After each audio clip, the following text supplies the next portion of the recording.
I was sitting there watching it being built. This was my baby. Wow.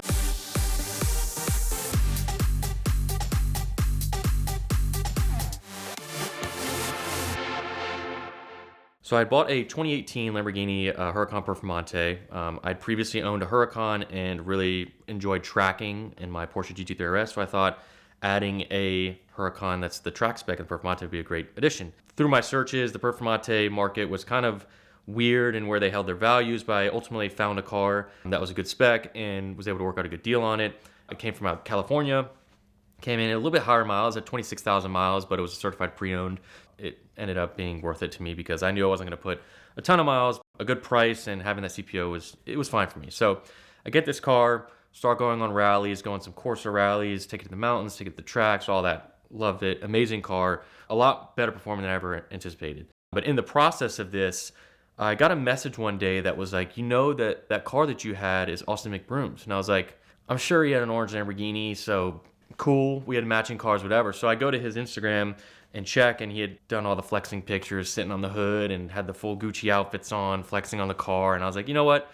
That is the same car. And so what made it a little bit more specific to mine was that it was a matte orange, which is Orancio Anthias, I believe is the name. And when I saw that it was a factory matte orange, it didn't look like it was PPF, which obviously it's hard to tell from photos, but it was a factory matte orange. And I was like, you know, that could be my car. There's not many things that people do to Performantes to decipher what might be it, but I looked at the interior and it was a black interior with some white accents and whatnot. And so I was like, you know what?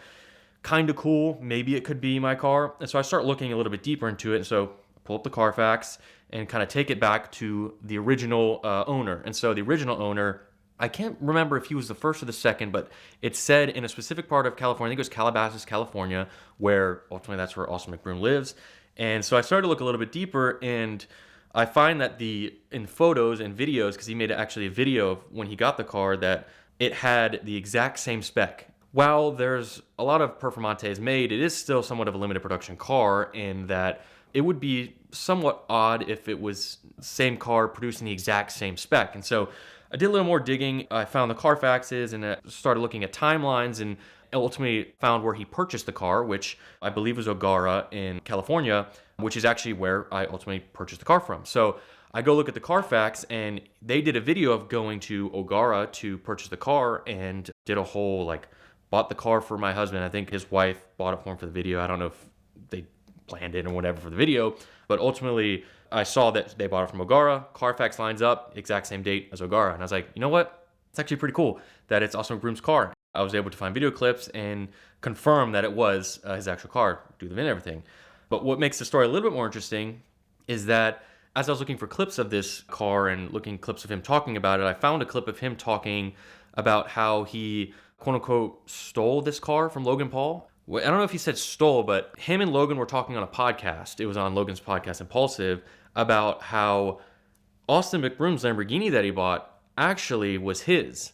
And they go into this kind of in-depth story about what happened was that Logan and Jake went to the Lamborghini factory and fully spec'd out their own Performantes. Side by side, and the brothers were going to buy Performantes. That was, to me, kind of cool, whatever.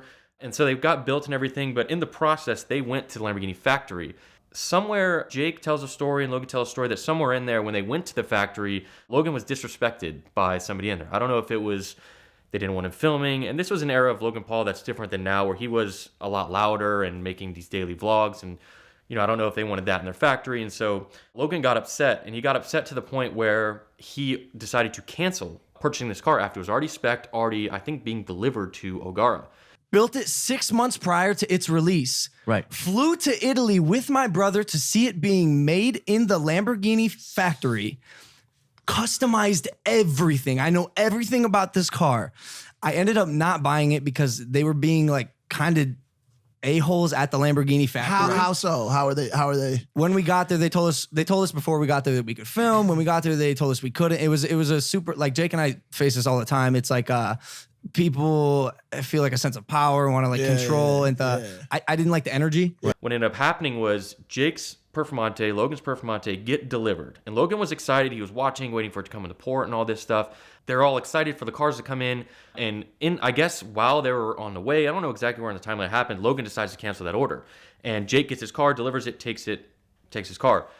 Logan's car gets spec'd and everything gets delivered to a car, and I believe it didn't sell because it was pretty unique spec, custom ordered, fully spec'd by Logan Paul in the factory. And that's when ultimately Austin McBroom and his wife ended up coming in, buying it from, I guess that wouldn't have to make it to where he was the first owner, bought it from O'Gara, brand new from them. Then it turns out I bought Logan Paul and Austin McBroom's Lamborghini Huracan Performante. Jake now has a Ferrari. He bought the SF90 and he bought a couple of those. I think he still has his Performante. Logan doesn't care about cars. I don't think he has anything. He had a 404 squared, but that was it.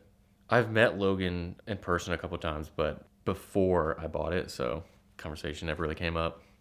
Yeah, I had that car for probably, I don't know. I went on a spree of cars. I think I had that one maybe 8 to 12 months. I love that car, and I think I put like 5,000 miles on it. So I was like, after all the rallies and stuff, I was like 31,000 miles on this car. I know they're bulletproof, but 31,000 miles of this car, I was like, I got my use out of it. I went back to my true love, which was the GT3 RS, because I can't get away from them. Right now, I want you to click the link in the description below to find your next car on AutoTempest. Whatever it is you're looking for, AutoTempest is the most powerful way to shop for your next car. They compile all the results from all the major listing sites into one place, and now they've got a new feature that I love. You can see all of the historical price changes that a car has had since it first showed up for sale online. That gives me more power to be an even shrewder negotiator, understanding exactly how desperate the seller probably is to get rid of this car. So check them out now at the link in the description below to thank them for their ongoing support of VINwiki and find your next car on AutoTempest.